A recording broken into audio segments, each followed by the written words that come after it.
జయచంద్ర రెడ్డి గారు కూడా పూలమాలలు వేయండి. శివ గారు కూడా పూలమాలలు దాసుని పూలమాలలు వేయండి. వెనక్కి పోవాలన్నా కొద్దిగా కొద్దిగా కొద్దిగా వెనక్కి.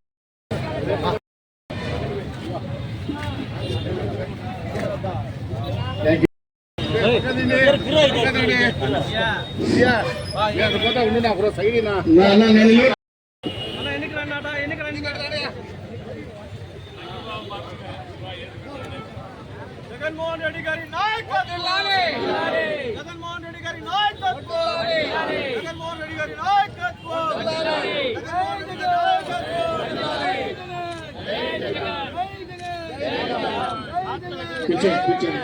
కూర్చోండి.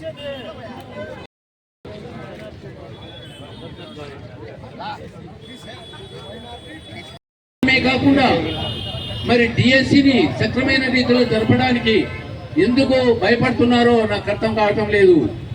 డిఎస్సిని సక్రమ మార్గంలో నడిపి ఉపాధ్యాయుల శిక్షణను పొందినటువంటి ఉపాధ్యాయులను నియమించేటటువంటి బాధ్యతను ప్రభుత్వం మర్చిపోతున్నది.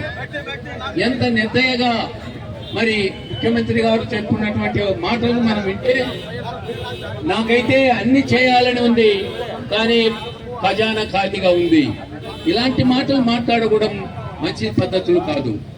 డిఎస్సిని జరపకుండా ఇలా నాంచుపెట్టు డిఎస్సిని అనేకమైనటువంటి అక్రమార్గంలో నివసిస్తూ మరి ఇలాంటి పద్ధతులను మానివేయాలని, ప్రభుత్వం సరైన దిశలో ఉపాధ్యాయులను ప్రోత్సహించాలని, నిరుద్యోగులను ఈ విధంగా కష్టపెట్టడం బాధ్యత కాదని, మరీ ముఖ్యంగా మనం ఏ విధంగా అయితే విద్యార్థులను సత్మార్గంలో నడిపించాలని అనుకుంటున్నామో అలాంటి ఉపాధ్యాయులను మరి ఈ విధమైనటువంటి విద్యతో ఈ విధమైనటువంటి బాధ్యత లేకుండా ఈ ప్రభుత్వం చేయడం అనేది చాలా అన్యాయం.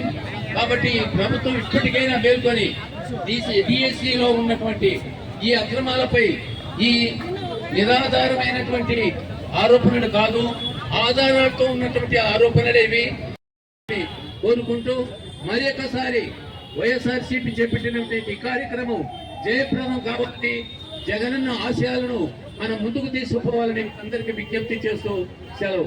జై హింద్. జోహార్ వైఎస్ఆర్, జై జగన్, జై జై జగన్.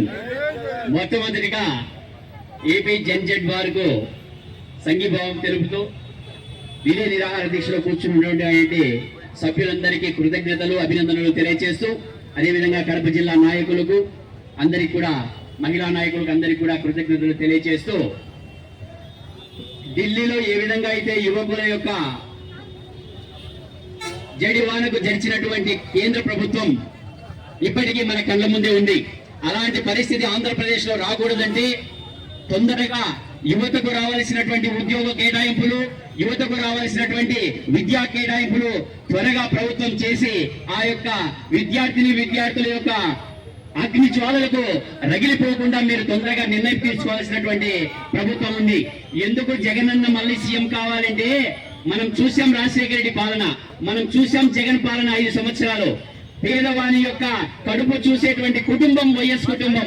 అటువంటి కుటుంబం నుంచి వచ్చినటువంటి ఒక యువ నాయకుడు 5 సంవత్సరాలు పరిపాలిస్తే ఏ ఒక్క పేదవాడు, ఏ ఒక్క విద్యార్థి, ఏ ఒక్క ఉద్యోగి, ఏ ఒక్క పారిశ్రామికవేత్త ఎక్కడే గాని నొచ్చుకోకుండా 3 పూట్ల ఆనందంగా తినే 8 గంటలు నిద్రపోయిన 5 సంవత్సరాలు మనం చూసాం.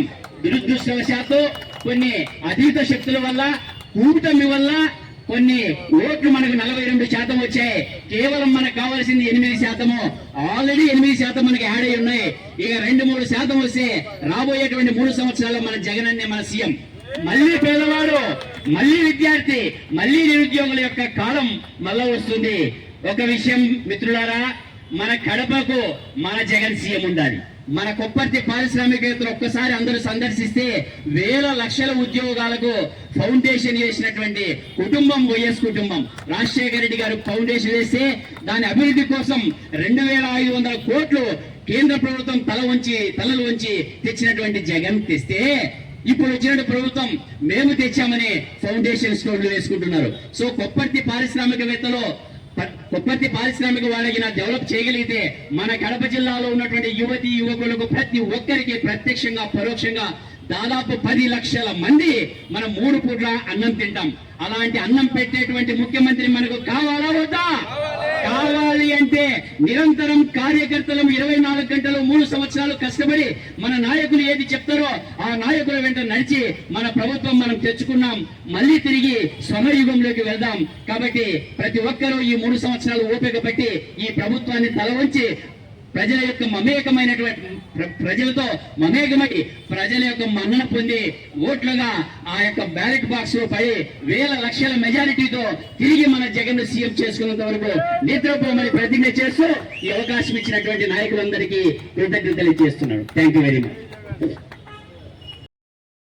జై జగన్, జై జగన్. వైఎస్ఆర్ కుటుంబ సభ్యులందరికీ కూడా మరొక్కసారి ఇక్కడికి ఇచ్చేసిన ప్రతి ఒక్కరికి పాదాభివందనం. ఎంతో ప్రేమ అభిమానాలు ఉంటే తప్ప ఈ శిబిరంలోకి రారు.